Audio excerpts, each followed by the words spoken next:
Just yes or no. Do you believe nicotine is not addictive? I believe nicotine is not addictive, yes. April 14th, 1994. 7 tobacco CEOs sit before Congress and swear under oath that nicotine isn't addictive. But here's the twist. Their own internal documents, leaked years later, showed that they'd known nicotine was addictive since the 1960s. It gets worse.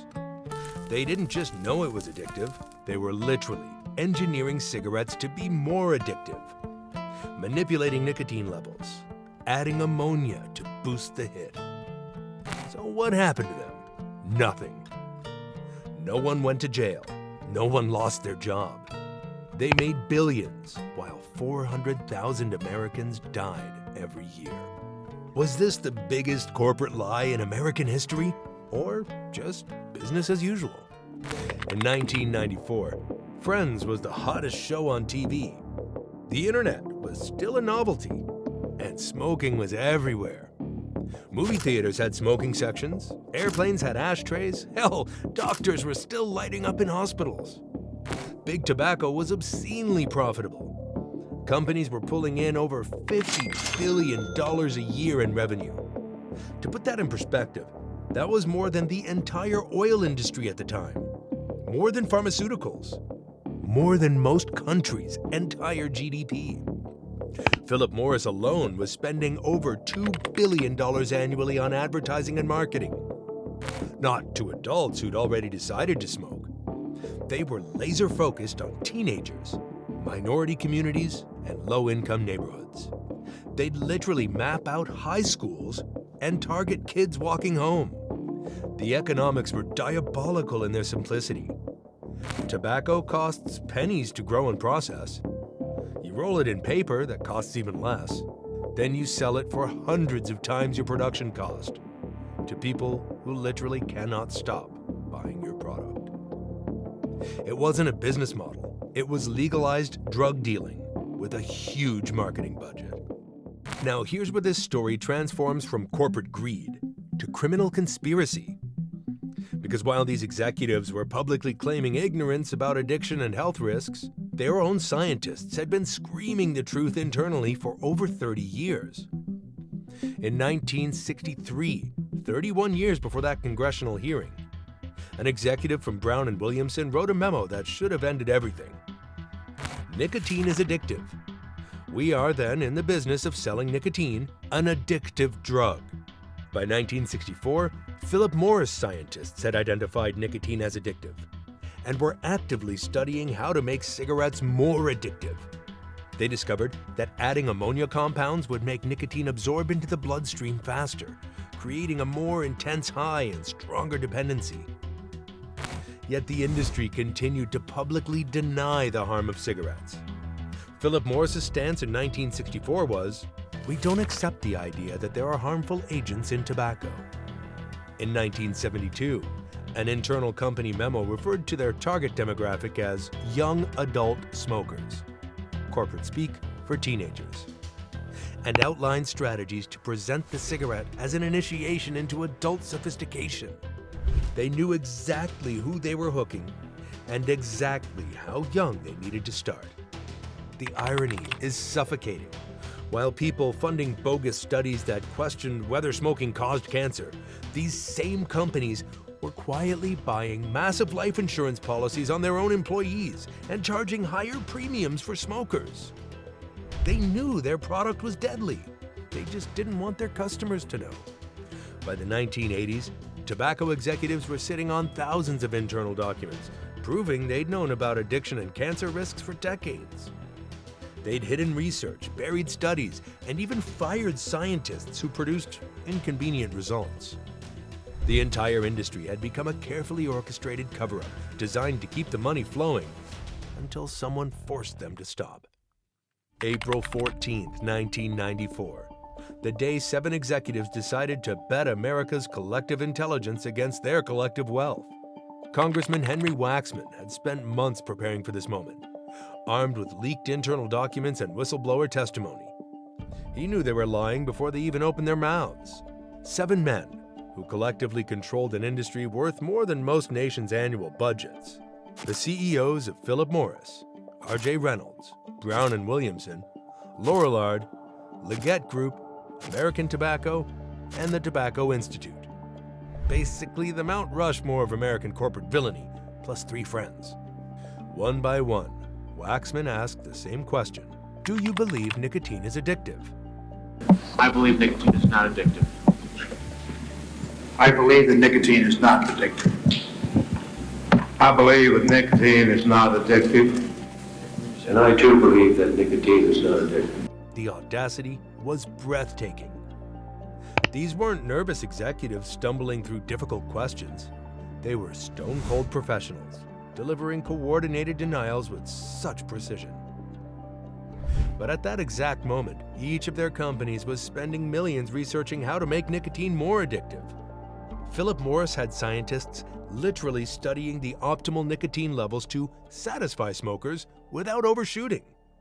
Enter Jeffrey Wiggin, a name that should be taught in every business ethics class in America. As the former vice president of research and development at Brown and Williamson, Wiggin had spent years inside the machine, watching executives manipulate nicotine levels while publicly denying addiction existed.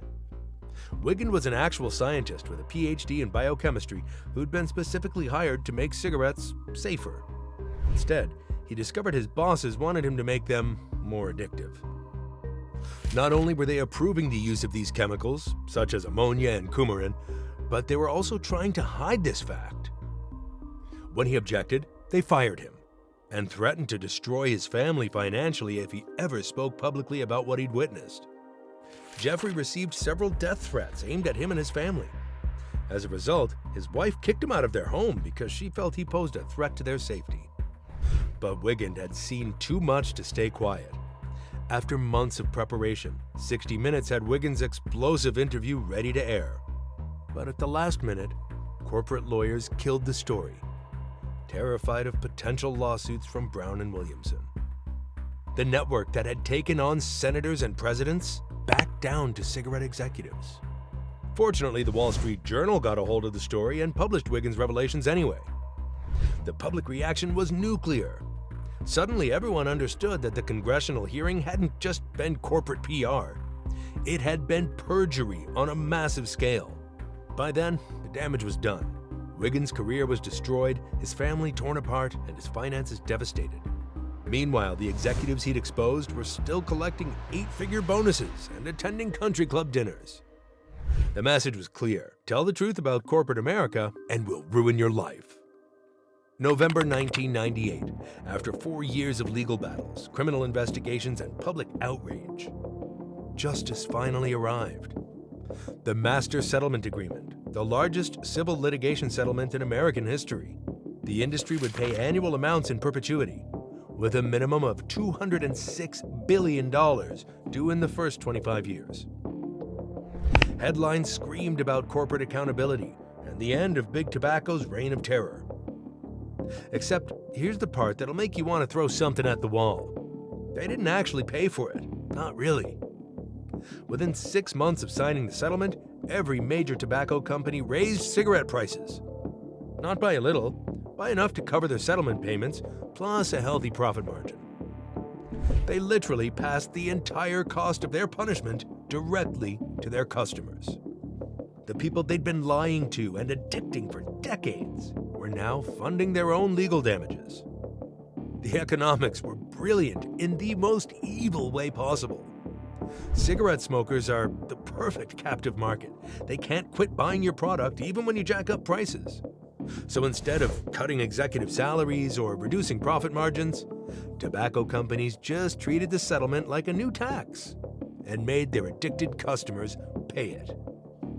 But wait, it gets worse again. Because cigarettes now cost more, fewer people started smoking. Reduced competition meant the remaining tobacco companies could charge even higher margins on their existing customer base. The settlement that was supposed to punish Big Tobacco actually made them more profitable per customer than they'd ever been. Meanwhile, what happened to those 7 CEOs who lied to Congress? Not one spent a single day in prison. Not one lost their pension. Most retired to private islands and golf courses. Their reputations intact within their social circles. A few even joined corporate boards or became industry consultants, monetizing their expertise in corporate crisis management. All pending lawsuits from all U.S. states immediately went away, with no possibility of future litigation. In 2006, a federal judge ruled that the tobacco companies had violated civil racketeering laws by conspiring to deceive the public about smoking risks. The punishment? They had to pay for anti-smoking ads and stop using terms like light and mild.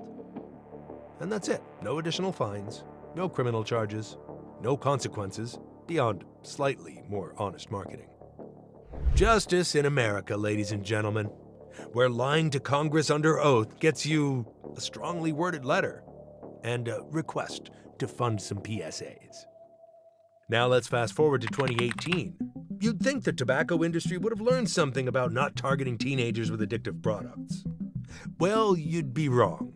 Enter Juul Labs, the sleek, tech-savvy startup that promised to improve the life of adult smokers with their revolutionary e-cigarette technology.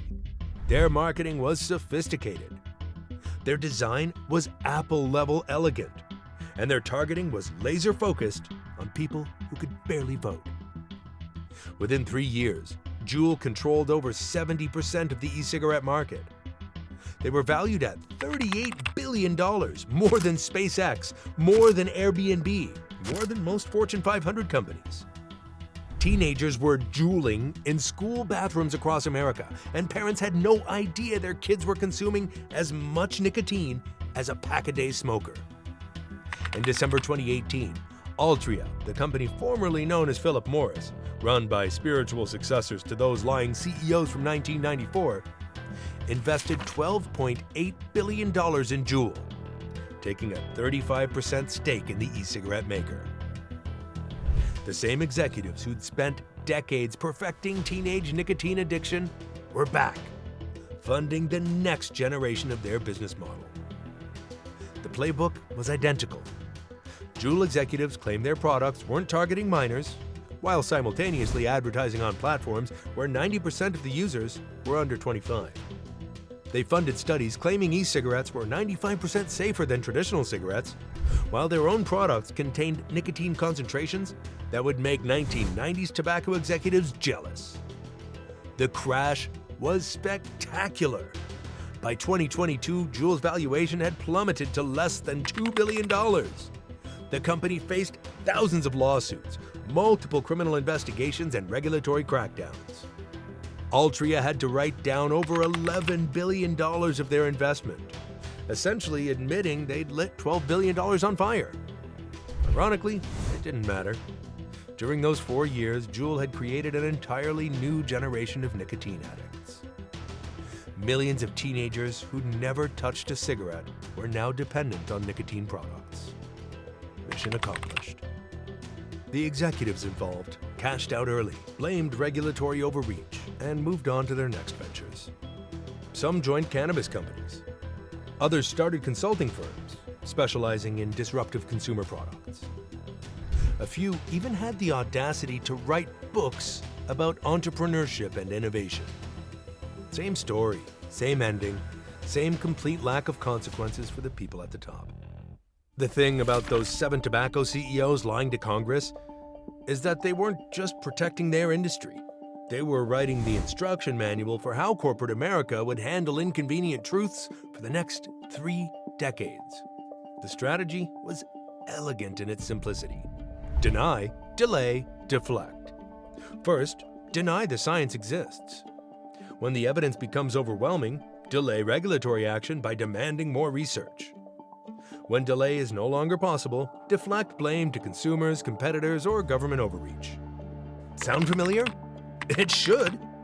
ExxonMobil used the exact same playbook for climate change, spending decades funding studies that questioned global warming while their own scientists confirmed it was real.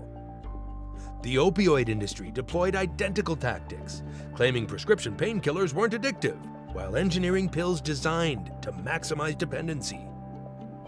Even today, tech companies are running the same plays, Facebook executives testified to Congress that they didn't know their platforms were harmful to teenagers, while internal documents showed they'd been studying Instagram's impact on teen mental health for years. Cryptocurrency exchanges claimed their platforms were secure, while knowing their systems were vulnerable to massive hacks. The tobacco playbook taught corporate America that lying to Congress isn't just acceptable, it's profitable. The worst-case scenario isn't prison or personal accountability. It's a fine that gets passed to the customers. A few years of bad press that investors forget, and maybe some congressional theater that changes absolutely nothing. Today, you can't discuss vaccines, climate change, or even basic public health measures without encountering tactics pioneered by tobacco executives in boardrooms 40 years ago. They didn't just sell cigarettes. They sold the idea that convenient lies could be more powerful than inconvenient truths, as long as you had enough money to keep telling them. On April 14, 1994, 7 men in expensive suits raised their right hands, swearing to tell the truth, then lying with such casual confidence. They didn't just lie to Congress. They lied to a nation. They lied to the families burying loved ones from lung cancer. They lied to the teenagers they were systematically addicting. They lied to their own employees, their own shareholders, their own children, and they got away with it. Not one criminal charge, not one day in prison. Not one executive held personally responsible for deceiving the most powerful legislative body in the world while under oath. Instead, they retired rich, their companies grew richer, and their strategies became the blueprint for corporate deception that we're still living with today. So the next time you hear a CEO claim ignorance about their product's dangers, or a corporate executive swear under oath that they had no idea their policies were causing harm, remember those 7 tobacco executives. Remember how confidently they lied, how completely they escaped consequences, and how successfully they convinced America that power means never having to face justice. Because if this was legal, what else is?